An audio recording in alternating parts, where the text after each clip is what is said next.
Kag sa number 1, ang San Enrique bangod sang pagbaha may mga pamilya nga kinahanglan i-rescue kay na-trap sa ila nga balay. May pila ka mga pamalay nga ginsulod sang tubig baha. May report si Romeo Subaldo.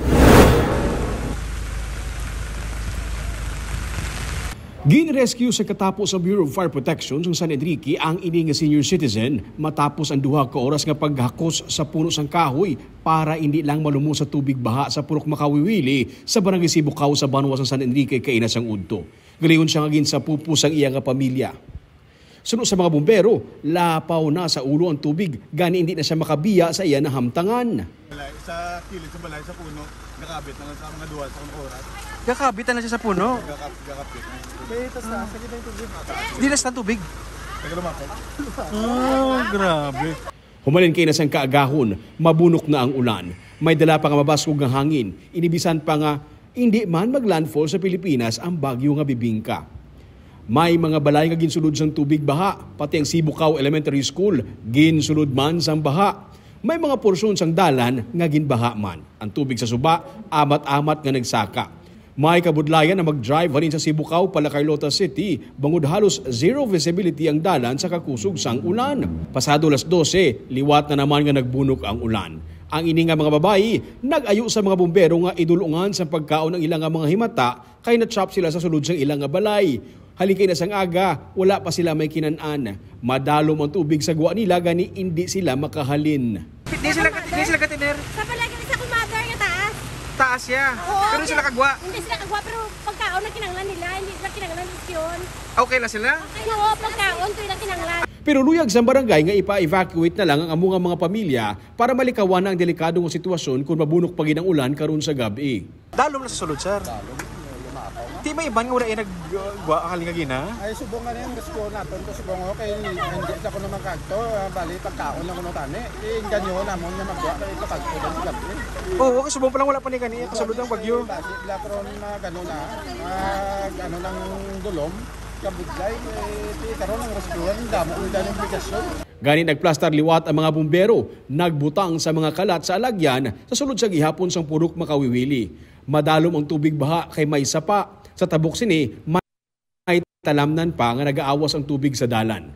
Ginsugpon-sugpon ang kalat, tubtub makalabot sa balay sang i-rescue nga pamilya nga may kabataan pa nga mga upod.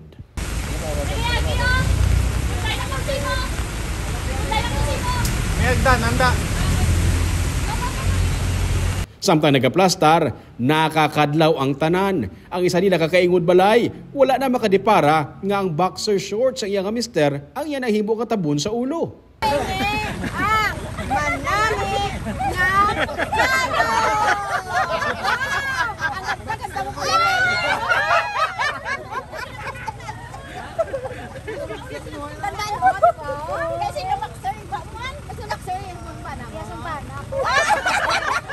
Dugay-dugay, naginuwa na ang mga bumbero. May mga ginaabang ang mga kabataan kag senior citizen.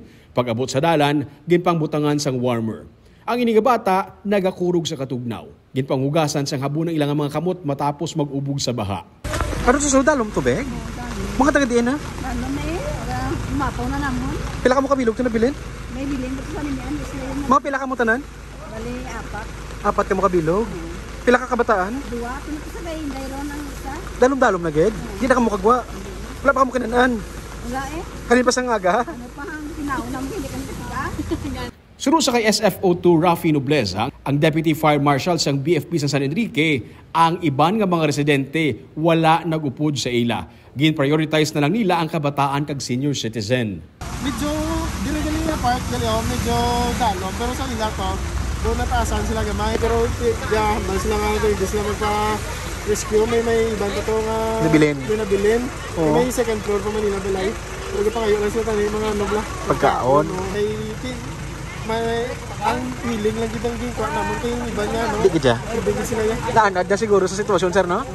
Pero ipabilin sa lugar ang mga kalat para kaso por kaso may magamit nga guide ang mga pumuluyo sa pagwa sa ilang nga lugar. Masami nga ginabaha ang ini nga barangay kay Inasang Udto, yara na sa 90 ka mga pamilya ang nag-evacuate bangod sang baha sa ilang nga barangay. Subong nga gabi, ginapaabot nga masulod sa PAR ang bagyo nga bibingka kag pagatago na ini nga Ferdy. Sa buwas, ginapaabot nga magagwa naman sa PAR si Ferdy. Pero magapaabot sa gihapon ang mga taga Negros Occidental sa maulanon nga panahon tub-tub sa weekend.